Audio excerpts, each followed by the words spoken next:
sigarilyo. Kumanoy. Dito ka na, dito ka. Dito ka, nalayo. Ikaw ka lang ito. Rubber sa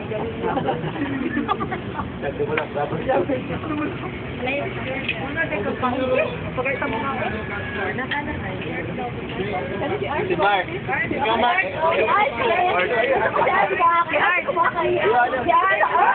Pakita mo, maramdaman mo, paano ka lang protektahan. Nasa outfit kayo.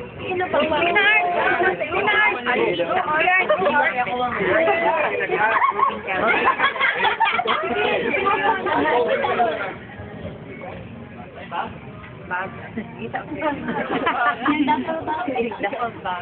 Para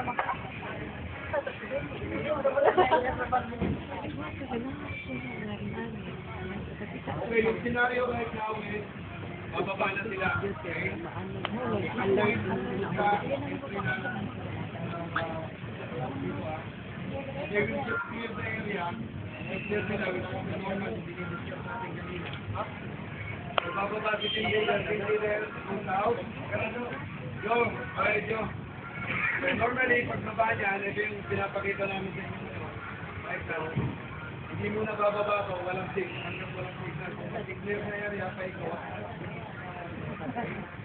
Basta nag-clear atong kuan. Talang sa maglagod dito siya pa mag-clear.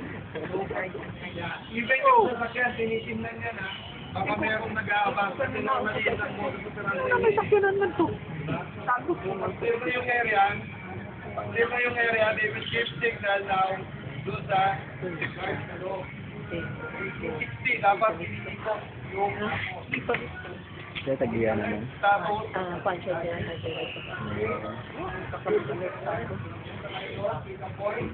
so yung rubbers, aabangan sila pagpabalik. Okay? Yun ang scenario right now. Ito yung mga rubbers, aabangan sila pagbalik. So pagtampa nila sa armor, yun ang yun sila. Okay? Pick up na, pabalik na sila sa armor.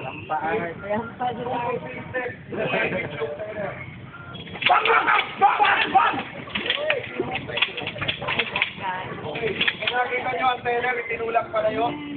Okay, then, kung di, kagapa na yan, assuming na may lahat yung back cover. Then, nakakag yan. Okay, then, they will clear the area. Nasaan yung teller? Nandun sa gilid, malayo sa putukan. Okay, then, nilipat yung teller sa unahan ng sasakyan para ma-secure kasi dito yung tinatawag na killing zone. Then, again, they will clear the area. One by one, they will check kung may buhay. Okay?